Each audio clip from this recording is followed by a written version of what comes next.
কি হয়েছে তোমার? কাঁদতেছো কেন? গালের রং কিসের?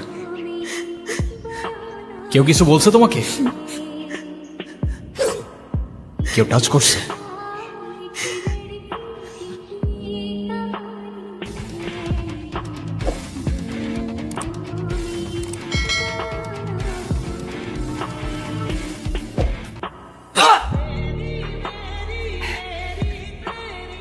কিরে তুই আমারে মারলি কেন?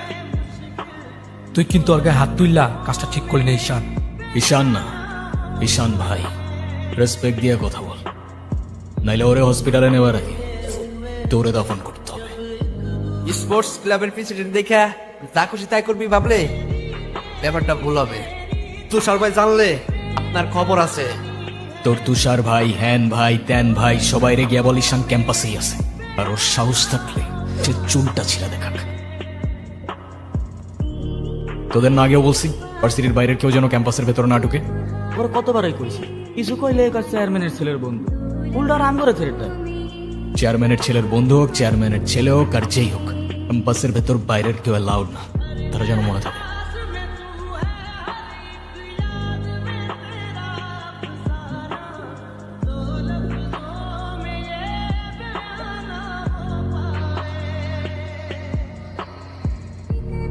আচ্ছা থাকো তাহলে তোমরা।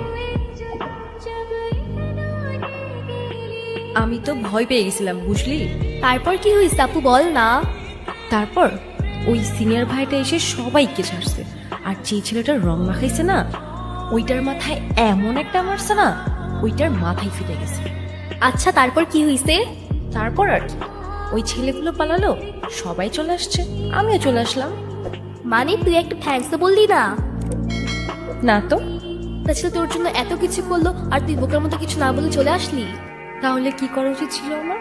কি আবার তোর সাথে সাথে ওকে প্রপোজ করা উচিত ছিল। এই তুই এত পাকা পাকা কথা বলতেছিস কেন? চা পড়তে বস। শুধু পাকা পাকা কথা। আচ্ছা ক্যাম্পাসে আসার পর থেকেই দেখলাম ওই সিনিয়র ভাইটা নাম, উনি কি কোনো পলিটিক্যাল রিলেটেড নাকি? ঈশান ভাইয়া? হ্যাঁ ঈশান।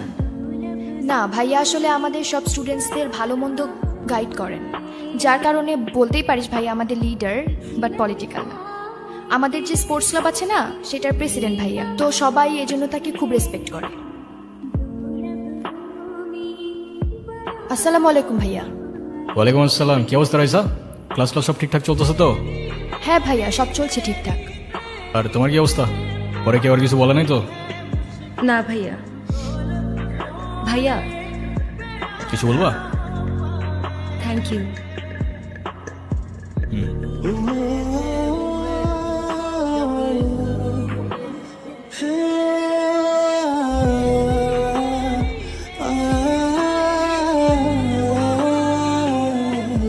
তোমার মা আসছে ভাই।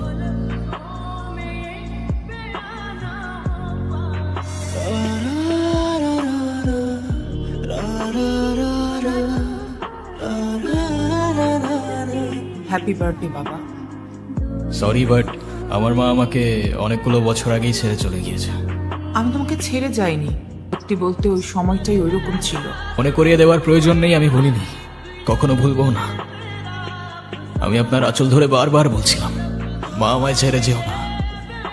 মনে আছে আপনি আমায় কি বলেছিলেন? আপনি আমায় ধাক্কা দিয়ে দূরে সরিয়ে বলেছিলেন যেন আমি আপনার পিছনে আসি। তারপর আমি তো কখনো আসিনি, তো আপনি কেন বারবার চলে আসেন? আমি তোমাকে না দেখে থাকতে পারি না বাবা, আমি তো শুধু তোমার জন্যই আসি। সরি, আপনি অনেক বেশি লেট করে ফেলেছেন। আর এমনিতেও আপনাদের জন্য আমার আর কোনো ইমোশনস কাজ করে না। আই হোপ আপনি বুঝতে পারবেন।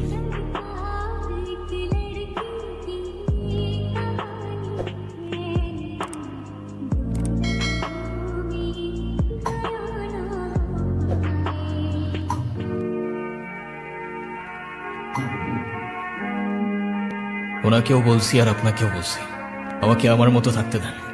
আজকে আমার বার্থডে। তুমি আমার একমাত্র সন্তান, আজকে তোমার জন্মদিন। তুমি বলো তুমি আমার কাছে কি চাও?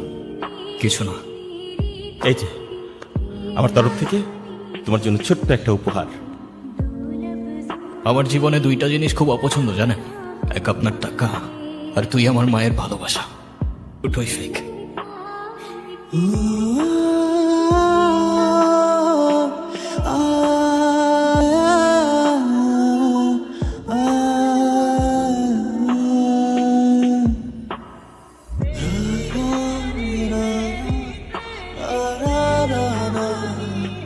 টাকা না হইলে যে তোমার চলবে না সেটা আমার ভালোই জানা আছে।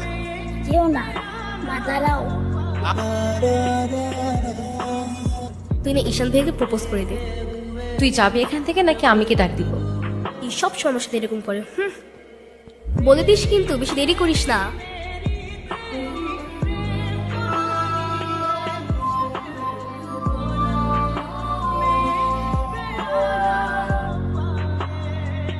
ক্যাম্পাসের সবচাইতে সুন্দরী নারীর জন্য আই লাভ ইউ।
কালকে কি দেখা করতে পারবা? কখন? ক্লাস শেষে। ঠিক আছে। নাম কি ওর?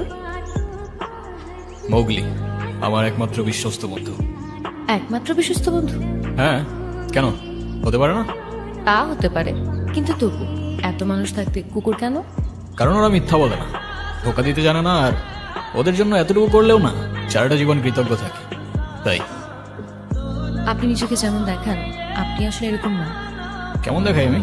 এই যে সব সময় রুট থাকেন, মনে হয় নিজেকে নিজের থেকে লুকিয়ে রাখছেন। নিজেকে নিজের থেকে লুকিয়ে যদি একটু ভালো থাকা যায় তাহলে আই গেস সেটাই বেটার অপশন। আপনারা তো কষ্ট কিসে? জেনে কি করবা? বলে দিলে তো আর কমে যাবে না, তাই না? কমবে না বুঝলাম, তবে ভাগাভাগি করে নিলে ক্ষতি কি? এই না বন্ধু, একটু মিষ্টি মুখ করে নাও। ওকে।